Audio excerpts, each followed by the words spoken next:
সময়ের কালগর্ভে চাপা পড়ে হারিয়ে যায় কত ইতিহাস। সেই ইতিহাসের পাতা থেকেই আজ আমরা খুঁজে নেব 51 সতীপীঠের অন্যতম সতীপীঠ তারাপীঠের মা তারার আবির্ভাবের কাহিনী। তবে সেই ইতিহাস জানতে হলে আমাদেরকে পিছিয়ে যেতে হবে আরও 1000 বছর। তার আগে তুমি যদি আমার চ্যানেলে নতুন হয়ে থাকো তাহলে সাবস্ক্রাইব করো আমার চ্যানেল নেক্সাস মাইন্ড। তো চলো শুরু করি আজকের ভিডিও। আজ থেকে প্রায় 1000 বছর আগের কথা। জয়দত্ত সদাগর ছিলেন বীরভূমের রত্নাগড় নিবাসী মস্ত এক বণিক। একবার বাণিজ্যে জয়লাভ করে জয়দত্ত প্রচুর ধনসম্পদ জিতে নৌকা বোঝাই করে বাড়ির উদ্দেশ্যে রওনা হলেন। সঙ্গে ছিল তার একমাত্র ছেলে। পথে ফেরার সময় সন্ধে নামল। তখন মাঝিরা একটা সামনে ঘাট দেখতে পেয়ে সেই ঘাটে নৌকাটা ভিজিয়ে দিল। আর সেই ঘাটই ছিল তারাপীঠের মহা শ্মশান সংলগ্ন ঘাট। মাঝিরা নৌকা ভেড়িয়ে দিয়ে যে যার কাজে ব্যস্ত হয়ে গেল। জয়দত্ত ছেলেকে নিয়ে নৌকা থেকে নামলেন। আর যেই না নৌকা থেকে নামলেন, জয়দত্ত ছেলেকে এক বিষধর সাপে ছোবল মারল এবং সঙ্গে সঙ্গে জয়দত্ত ছেলে সেই স্থানেই মারা গেলেন। একমাত্র ছেলের এইরকম আকস্মিক মৃত্যুতে জয়দত্ত খুবই ভেঙে পড়লেন। তিনি কি করবেন না করবেন কিছুই বুঝে উঠতে পারলেন না। অবশেষে ঠিক করলেন যে বাড়ি ফিরেই তিনি তার একমাত্র ছেলের শেষকৃত্য সম্পন্ন করবেন। সেই মতো তিনি মাঝিদেরকে আদেশ দিলেন ছেলের সারা শরীরে ভালো করে ঘি মাখিয়ে দিতে, যাতে ছেলের দেহে পচন না ধরে। একমাত্র ছেলেকে হারিয়ে জয়দত্ত একটা গাছের তলায় খুব মর্মাহত অবস্থায় বসেছিলেন। আর ঠিক সেই মুহূর্তেই এক কুমারী মেয়ের ছদ্মবেশে মা তারা তার সামনে এসে দাঁড়ালো। অপূর্ব তার রূপের জ্যোতি, তার রূপের ছটায় সারা জঙ্গল যেন আলোকিত হয়ে যাচ্ছে।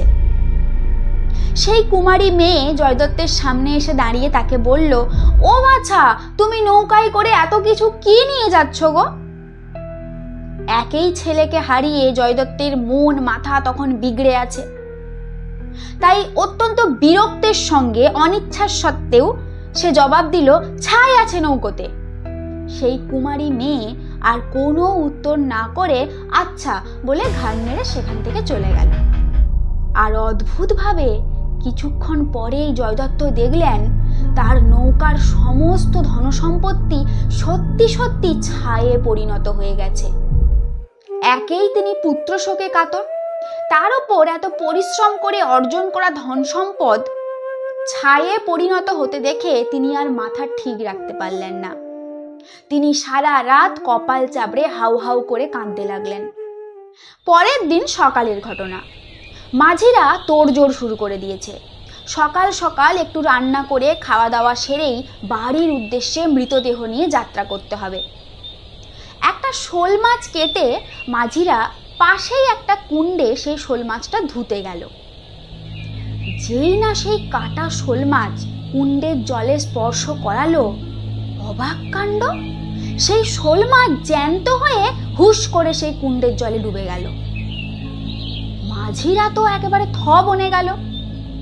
কিছুটা ভয়ে এবং অবাক হয়ে তারা দৌড়ে এসে জয়দত্তকে সেই কথা জানালেন।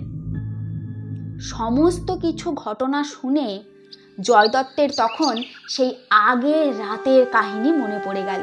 মানে সেই কুমারী মেয়েটির কথা তার মনে পড়ে গেল।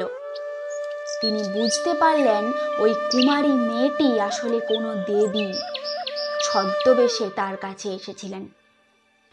তখন তিনি কপাল চাপড়াতে চাপড়াতে বারবার কাঁদতে লাগলেন আর বলতে লাগলেন, মারে তুই যেই হোস আমাকে দেখা দে মা, আমার একমাত্র ছেলের প্রাণ তুই ফিরিয়ে দে। আর সেদিন রাতেই জয়দত্ত মা তারাকে স্বপ্নে দেখলেন। মা তারা তাকে স্বপ্নে বললেন, ভবানী বলেন সাধু নাহং কাতর, প্রাতে উঠি পাবি ধন নৌকার ভিতর। এবং সাথে এও বললেন যে পাশের ওই কুণ্ডের জল ছেলের সারা শরীরে ছিটিয়ে দিলেই তার ছেলে আবার প্রাণ ফিরে পাবে। সকালে উঠেই জয়দত্ত দেখলেন তার নৌকার ধনসম্পদ ঠিক আগের অবস্থায় ফিরে এসেছে। সঙ্গে সঙ্গে তিনি দৌড়ে গিয়ে ওই কুণ্ড থেকে কিছুটা জল নিয়ে এসে ছেলের সারা শরীরে ছড়িয়ে দিলেন। অবাক কাণ্ড! সঙ্গে সঙ্গে তার ছেলে তারা তারা বলে জ্যান্ত হয়ে উঠল। সমস্ত ধনসম্পদ ফিরে পেয়ে আর একমাত্র পুত্রকে প্রাণে ফিরে পেয়ে জয়দত্তের আর আনন্দের সীমা রইল না। সেদিন সারাদিন জয়দত্ত শুধু তারা নাম জপ করলেন। আর সেদিন রাতেই জয়দত্ত আবার মা তারাকে স্বপ্নে দেখলেন। মা তারা জয়দত্তকে স্বপ্নে দেখা দিয়ে বললেন, এই জঙ্গলের ভেতরেই আছে একটা শ্বেত শিমুলের গাছ, আর সেই শ্বেত শিমুল গাছের তলায় পড়ে আছে একটা শিলা বিগ্রহ। তুই সেই শিলা বিগ্রহ একটা মন্দির করে প্রতিষ্ঠা কর।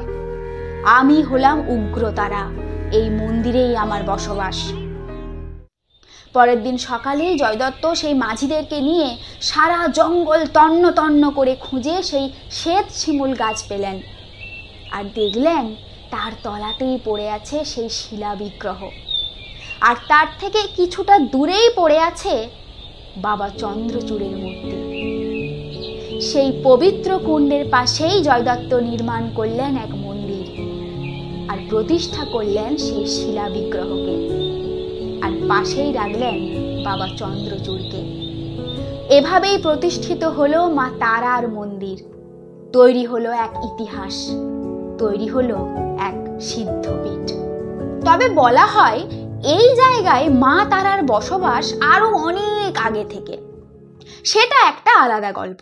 দক্ষ যজ্ঞে সতী দেহত্যাগ করার পর মহাদেব রুদ্র মূর্তি ধারণ করেছিলেন এবং সতীর দেহ কাঁধে নিয়ে তিনি তাণ্ডব নৃত্য শুরু করেন।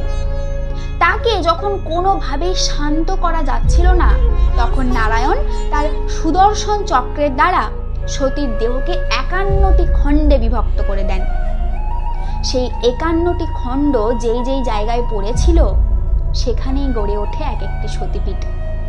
বলা হয় মা তারার প্রজ্ঞা নয়ন পড়েছিল সেই শ্বেত শিমুল গাছের তলায়, আর তখন থেকেই মা তারা সেখানে বসবাস করেন। আর সব সতীপীঠের মতো এখানে সতীর সাথে বাবা মহাদেব চন্দ্রচূড় ভৈরব নামে বিরাজ করছেন। 51 পীঠের অন্যতম এই তারাপীঠে মা তারার দর্শন করতে প্রতিদিন হাজার হাজার ভক্তের সমাগম হয়। বলা হয় মা তারার একবার দর্শনে ভক্তদের সকল দুর্ভোগ কেটে যায়। তাছাড়া তারাপীঠ মহাশ্মশান হলো তন্ত্র সাধনার এক অন্যতম স্থান। কথিত আছে এখানেই তন্ত্র সাধনা করে সিদ্ধি লাভ করেছিলেন মায়ের খ্যাপা ছেলে বামা খ্যাপা। মায়ের ভোগে রোজ দেওয়া হয় পাঁঠার মাংস এবং শোল মাছ পোড়া। বলা হয় তারাপীঠ মহাশ্মশানে মরা না এসে পৌঁছালে নাকি মায়ের পূজায় আরম্ভ হয় না। মায়ের মহিমা অসীম, মায়ের মহিমা অপার। তাই সময় করে একবার অবশ্যই ঘুরে আসবেন তারাপীঠের মন্দির থেকে। জয় মা তারা, মা সবার মঙ্গল করুন। আর এই ভিডিওটা ভালো লাগলে অবশ্যই লাইক করবেন, কমেন্ট করে আপনাদের মতামত জানাবেন এবং সাবস্ক্রাইব করতে ভুলবেন না আমার চ্যানেল নেক্সাস মাইন্ড। এইরকম আরও একটা অন্য কাহিনী নিয়ে খুব তাড়াতাড়ি হাজির হচ্ছি আপনাদের কাছে।